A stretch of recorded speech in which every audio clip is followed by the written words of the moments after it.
Hey guys, Brockshot here. Back with you with the next video in our series, Great Expectations by Charles Dickens. Without further ado, returning to Great Expectations. I never could have believed it without experience, but as Joe and Biddy became more at their cheerful ease again, I became quite gloomy. Dissatisfied with my fortune, of course, I could not be, but it is possible that I may have been, without quite knowing it, dissatisfied with myself. Anyhow, I sat with my elbow on my knee and my face upon my hand, looking into the fire, as though two talked about my going away, and about what they should do without me, and all that.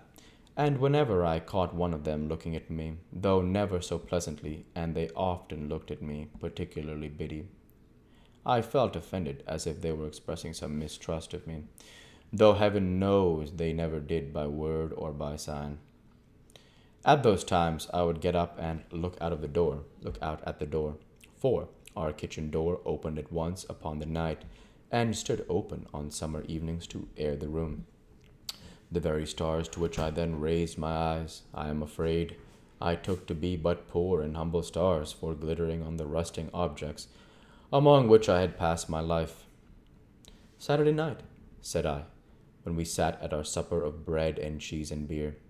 5 more days, and then the day before the day. They'll soon go. Yes, Pip, observed Joe, whose voice sounded hollow in his beer mug. They'll soon go. Soon go, said Biddy. I have been thinking, Joe, that when I go down town on Monday and order my new clothes, I shall tell the tailor that I'll come and put them on there, or that I'll have them sent to Mr. Pumblechook's. It would be very disagreeable to be stared at by all the people here. Mr. and Mrs. Hubble might like to see you in your new genteel figure, too, Pip, said Joe, industriously cutting his bread with his cheese on it in the palm of his left hand, and glanced at my untasted supper as if he thought of the time when we used to compare slices. So might Wopsle, and the Jolly Bargeman might take it as a compliment. That's just what I don't want, Joe. They would make such a business of it, such a coarse and common business, that I couldn't bear myself. Ah, that indeed, Pip, said Joe. If you couldn't bear yourself. Biddy asked me here, as she sat holding my sister's plate. Have you thought about when you'll show yourself to Mr. Gardry and your sister and me? You will show yourself to us, won't you?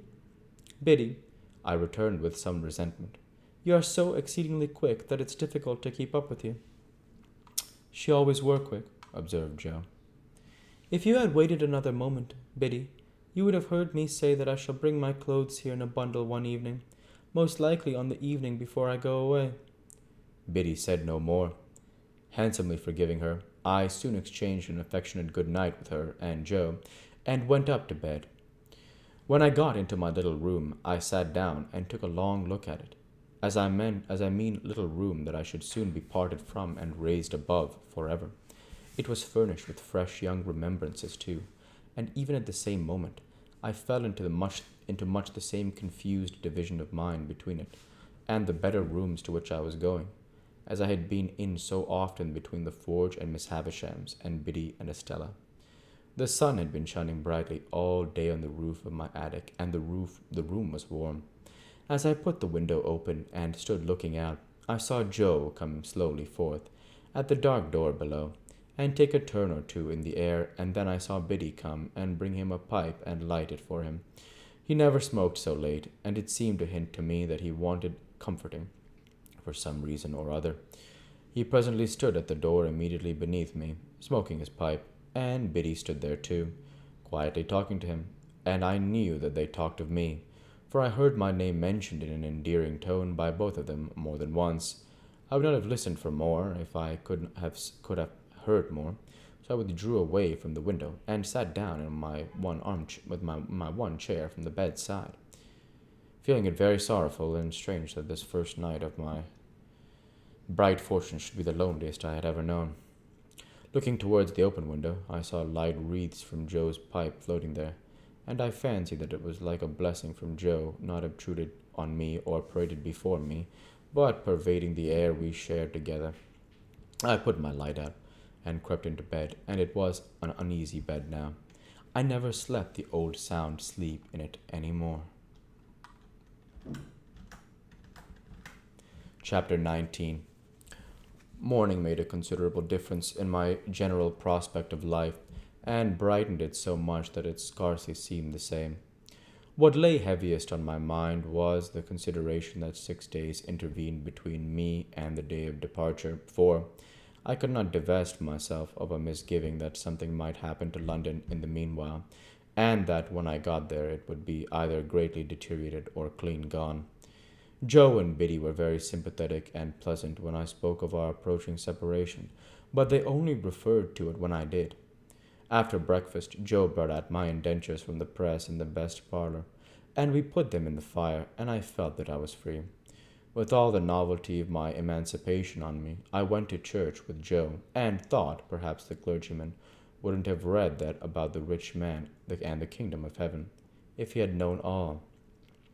After our dinner, I strolled out alone, purposing to finish off the marshes at once and get them done with. As I passed the church, I felt, as I had felt during service in the morning, a sublime compassion for the poor creatures who were destined to go there, Sunday after Sunday, all their lives through, and to lie obscurely at last among the low green mounds. I promised myself that I would do something for them one of these days, and formed a plan in outline for bestowing a dinner of roast beef and plum pudding, a pint of ale, and a gallon of con- condens, condescension, con- condescension, and a gallon of condescension upon everybody in that village. If I had often thought before, with something allied to shame, of my companionship with the fugitive whom I had once seen limping among those graves, what were my thoughts on this Sunday, when the place recalled the wretch, ragged and shivering, with his felon iron and badge? My comfort was that it happened a long time ago, and that he had doubtless been transported a long way off, and that he was dead to me, and might be veritably dead into the bargain. No more low, wet grounds, no more dikes and sluices, no more of these grazing cattle, though they seemed, in their dull manner, to wear a more respectful air now, and to face round, in order that they might stare as long as possible at the possessor of such great expectations. Farewell, monotonous acquaintances of my childhood. Henceforth, I was for London and greatness, not for Smith's work in general. And for you, I made my exultant way to the old battery, and lying down there to consider the question whether Miss Havisham intended me for Estella, fell asleep. When I awoke, I was much surprised to find Joe sitting beside me, smoking his pipe. He greeted me with a cheerful smile on my opening my eyes, and said, "As being the last time, Pip, I thought I'd fallen. And, Joe, I am very glad you did so. Thank ye, Pip. You may be sure, dear Joe," I went on, after we had shaken hands, "that I shall never forget you." "No, no, Pip," said Joe in a comfortable tone. "I am sure of that. Old chap. Bless you. It were only necessary to get it well round in a man's mind to be certain on it. But it took a bit of time to get it well round, and the change come so uncommon plump, didn't it?" Somehow I was not best pleased with Joe being so mightily secure of me. I should have liked him to have betrayed emotion, or to have said, "It does you credit, Pip," or something of that sort. Therefore, I made no remark on Joe's first head, merely saying as to his second, that the tidings had indeed come suddenly, but that I had always wanted to be a gentleman, and had often and often speculated on what I would do, if I were one. "Have you, though?" said Joe. "Astonishing! It's a pity now, Joe," said I, "that you did not get on a little more when we had our lessons here, isn't it?" "Well, I don't know," returned Joe. "I'm so awful dull. I'm only master of my own trade. It were always a pity, and I was so awful dull. But it's no more of a pity now than it was this day 12 month, don't you see?" What I had meant was that when I came into my property, and was able to do something for Joe, it had been better qualified for a rise in station. He was so perfectly innocent of my meaning, however, that I thought I would mention it to Biddy in preference. As usual, we'll go ahead and stop there for this week. I want to say thank you for watching, and I hope you enjoyed. Please like, comment, and subscribe, as it greatly helps the channel. Light be with you all. Take care, and thanks again.